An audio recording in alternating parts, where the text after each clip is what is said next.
Today I'm going to listen to Two-Face by Linkin Park for the first time. Let's do this.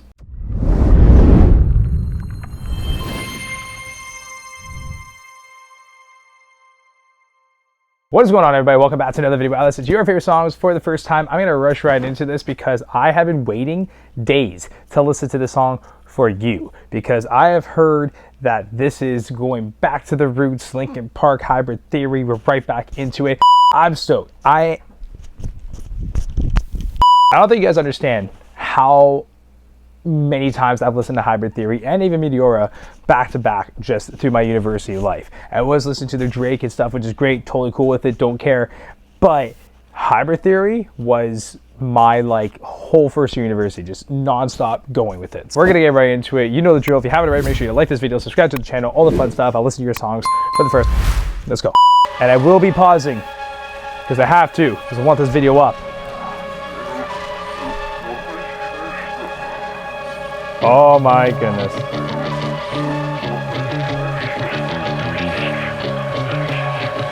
Okay, I'm gonna pause for a second because I know we're building. But just gotta point it out. Super, super, super, super love.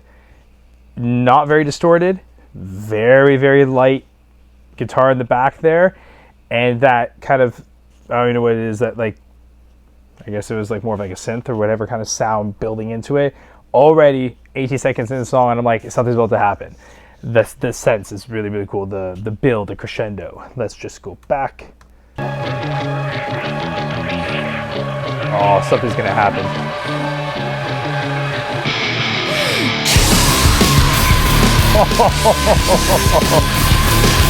No way! Last time I was hanging by a thread, trying to say I'm not, but I'm in it over my head. That's when I figured out where. Yo, low-key, Mike's got some bars, man. Mike is such a good rapper, and everyone kind of just pins him as just the Linkin Park guy. So we remember the name, we know Fort Minor, but Mike's got some bars. Mike's got some bars. He's got some double entendres going on here. Let's go back. I want to go back to that intro because that was so cool. Yes.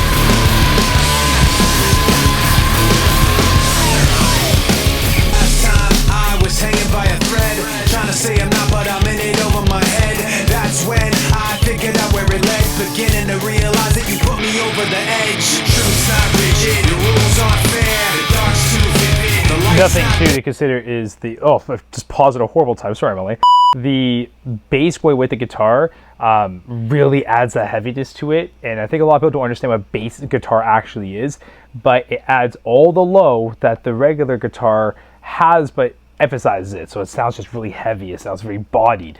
Start to give in, I can't bear to put it all behind. I run into it blind like Two-Face caught in the middle. They counting to zero, counting to zero.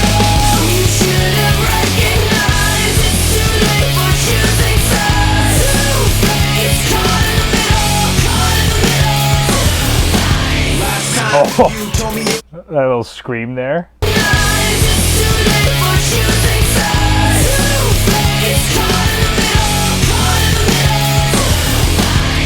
Love that. And when you can scream and put a vocal fry on an A sound, a A or an ah, it has so much power behind it. And it's just the way it's very.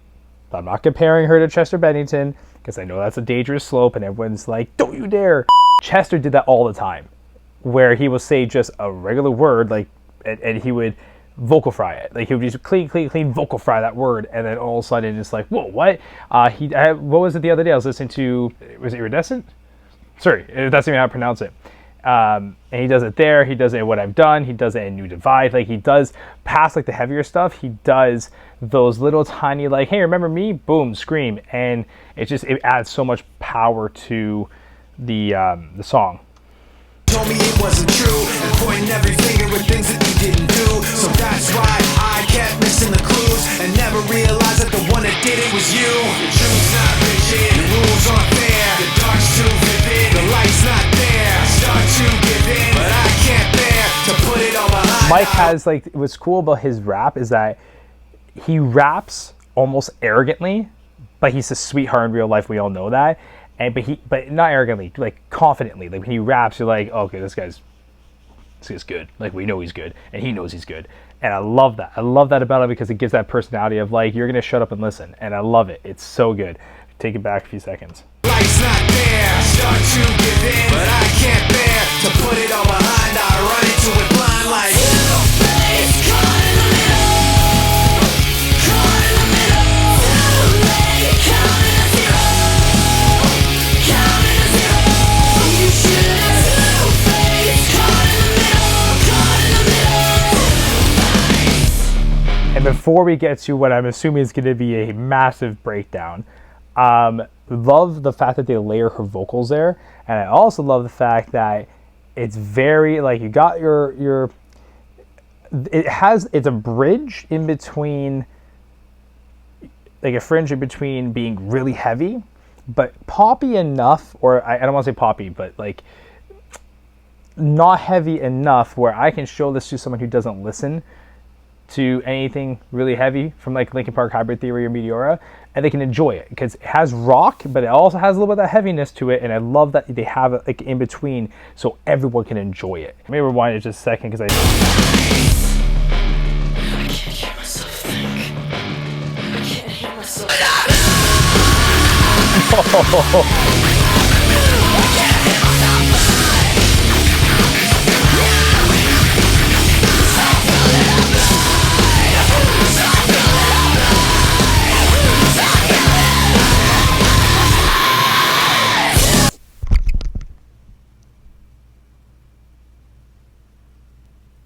gotta put my microphone and headphones back on.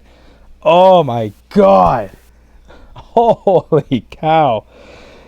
I don't even think that was screaming. I think she was just angry. Oh, that was so cool. Hold up, rewinding. I'm rewinding now. I don't care. We're going back. Loki, anyone else notice like I don't know how far back I'm going here.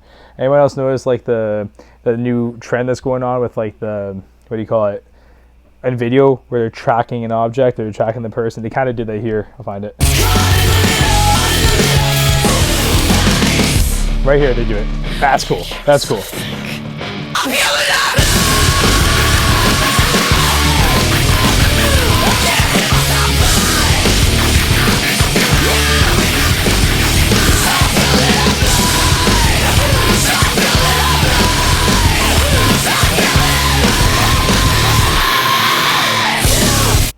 So, again, going back to that scream, what I love about it is it's not even melodic. It's just emotion. It's pure emotion. And you know who else does this really well is Ronnie Radke from Falling in Reverse. Just pure emotion in that. No, forget the melody of the scream. Forget, like, it is just pure, let me just get all my aggression out. Let me get all my anger out. Let me get all my sadness out. And then if you feel that too as a listener, you're going to resonate with this. Like, it's just phenomenal. And again, anyone who's hating on Emily because she's not Chester, grow up, okay? Relax. She is phenomenal. She's a phenomenal singer, incredibly talented. Does anyone actually know how hard it is to have a voice that can scream like that and sing clean and then sing raspy? Does anyone understand how hard that is? How many singers can actually do that well? Let's go back a little bit.